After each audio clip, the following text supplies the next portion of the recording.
Winner by a split decision, Ron Lyle. Active during arguably the greatest heavyweight era of all time, Ron Lyle took Muhammad Ali to 11 rounds, left the much-avoided Earnie Shavers flat on his face, and hit George Foreman so hard that Foreman later reported it didn't even hurt. Certain guys can do that. Ron Lyle was one guy who could hit you so hard it didn't hurt. But although celebrated in his day for fearsome punching power, an all-action style, and absolute fearlessness in the ring, Lyle's destiny had once seemed much darker and more desperate. Before reaching 20, he received a lengthy prison sentence, and while serving time, he came within a few breaths of dying. He sought redemption through boxing, eventually going on to meet some of the sport's greatest names in the ring. Now, Ali against the ropes, a right. And this is the unlikely story of how Ron Lyle went from condemned inmate to boxing legend. Coming from the era of Muhammad Ali, George Foreman, and Joe Frazier, you might be less familiar with the name Ron Lyle, but if you're a fan of boxing, it's a name you should know.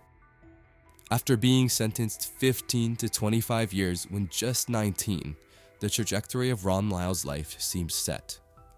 Convicted of second-degree murder in a gang-related shooting, he faced the prospect of spending the best years of his life behind bars. Went there for what? Second-degree murder. Did you do it? Well, I don't think I did, but the judge, the jury thought I did, so I guess I did, Things didn't improve once inside, and he was soon fighting for his life after a stabbing left him needing no fewer than 36 blood transfusions.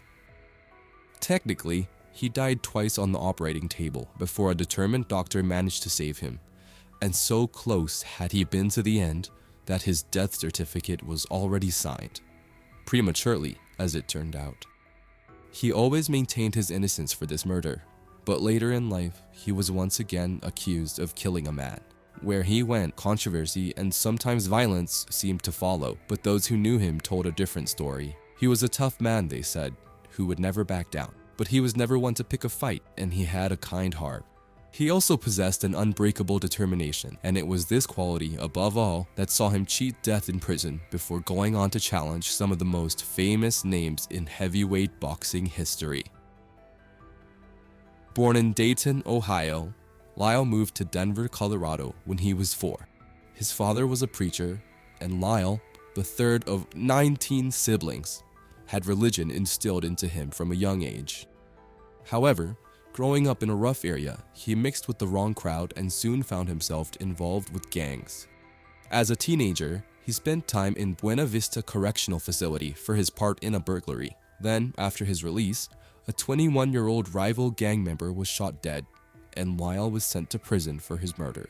Lyle protested his innocence, saying he was attacked with a lead pipe and hadn't been the one to pull the trigger. But through loyalty to his friends, he never told the police who was responsible, choosing to do time instead. Before prison, Lyle had never boxed, but he began to take an interest through watching prison bouts. Perhaps due to his natural athleticism and innate toughness, he soon began to think it was something he would be good at too. However, when prison athletic director Lieutenant Cliff Vatax encouraged him to try, he resisted, telling him, "Man, you're a screw and I'm a convict. I came here by myself and I'll leave the same way." But fate was about to intervene, and as Lyle said himself, God had other plans. During a fight with another inmate, Lyle was stabbed in the abdomen, losing huge amounts of blood. But showing the force of will that would later stand him in good stead in the ring, against all odds, he survived. After recovering from his wound, he was sent to solitary confinement where he received just one bowl of spinach each day. In such circumstances, you might imagine he spent most of his time feeling sorry for himself and licking his wounds. But that wasn't his style. Instead, he began training his body. Famously, he worked up to doing 1,000 push-ups in an hour and determined to follow Metaxas' suggestion by making something of himself as a boxer. On being released from the hole, as solitary confinement was known, He began his boxing education. He was defeated in his first fight, but he never lost a prison bout again, amassing an estimated 23 wins and a probable prison record of 23-1. Such was his prowess inside the ring that the prison began bringing fighters in from the outside to challenge him.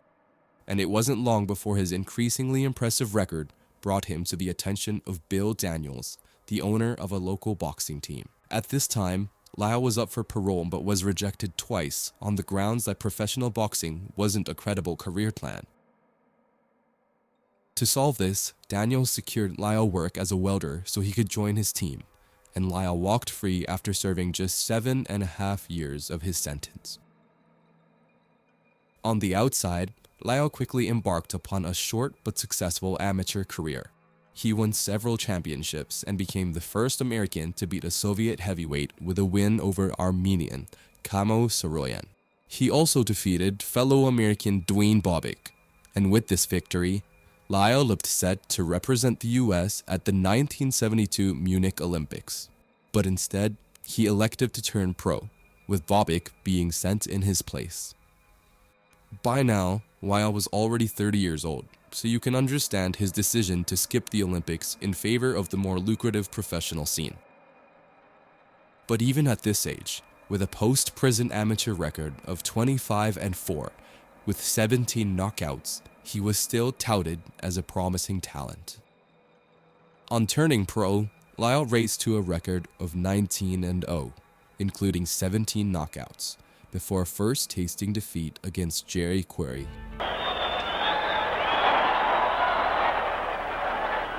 In that fight, Query used superior skills and movement to outbox Lyle over 12 rounds en route to a clear points victory.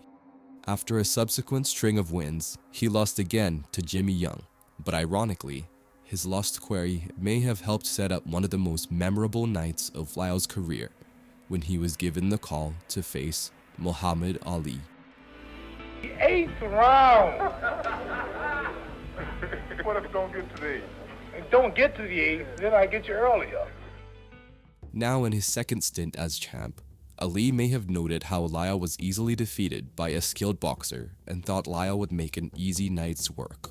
Lyle obviously hadn't read that script though, and pushed Ali all the way through 10 rounds before Ali finally caught him and finished the night by TKO in the 11th. Back against the ropes, Ali in total command, being separated now. Lyle later said he wanted the fight to continue so he could go out on his back. At the time of the stoppage, he had been up on all 3 scorecards, but with Ali's Rumble in the Jungle with George Foreman already signed, Lyle believed boxing politics had robbed him of his chance to become champion. He never got a second shot. Lyle faced the formidable Earnie Shavers, the man many considered to be the biggest puncher in heavyweight history. Neither Joe Frazier nor George Foreman ever stepped into the ring with Shavers, but Lyle didn't hesitate, and the resulting contest between 2 huge punchers lasted a brutal 6 rounds before the inevitable knockout came. In the second, Shavers backed Lyle into a corner and hit him with a flush left hook that sent Lyle slumping to the floor. However, having taken a clean shot from one of the most feared punchers ever to have laced up a pair of gloves, Lyle showed characteristic grit to stand up and continue. With Lyle on unsteady legs and Shavers looking to finish, the bell sounded the end of the round, and Lyle returned to his corner to recover. The fight then ebbed and flowed until Lyle was able to catch his man in the 6th, unleashing a barrage of blows that sent his opponent sprawling unconscious to the canvas. If you're used to modern boxing, where the ref jumps in to stop a fighter taking too much punishment, you'll be watching the beating Lyle administers to Shavers through your fingers. Boxers in those days were a different breed. Arguably Lyle's most unforgettable night, however, was when he challenged George Foreman, another formidable puncher, the following year. The ensuing slugfest won Ring Magazine's Fight of the Year, and the 4th round, which saw Lyle hit the canvas once and Foreman knocked down twice, was named Round of the Year. In the 5th, with both men barely able to stand and Lyle looking for the knockout, Foreman somehow managed to push Lyle onto the ropes and unloaded, finishing the bout in spiteful fashion. Despite the loss, this fight cemented Lyle's reputation for bravery. Would you include him in conversations about the greatest boxers never to win a world title? In any other era, Lyle would surely have been crowned heavyweight champion at some point in his career.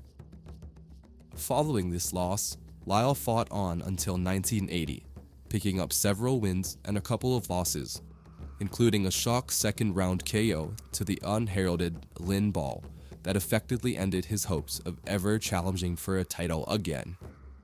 During this period, he was accused of shooting dead his former aide, Vernon Clark, but was acquitted, deemed to have acted in self-defense after a disagreement over money. This time, though, he was unquestionably the one who pulled the trigger. Inspired by Foreman's famous comeback, Lyle returned to the ring aged 54, but after beating 4 club-level boxers, he finally hung up the gloves for good. Even at this age, he was still the kind of boxer you wouldn't want to get in the ring with unless you could really handle yourself. Lyle spent his later years giving back to the community and training young boxers, notably working with Victor Ortiz, who went on to capture the WBC welterweight title. Lyle never forgot his religious roots, saying that even later in life, he felt guilty if he missed church 2 Sundays in a row. He was aware of the pain he had caused his devout mother, and his ultimately unsuccessful quest to become heavyweight champion was in part driven by the desire to atone for his mistakes and make his mother proud.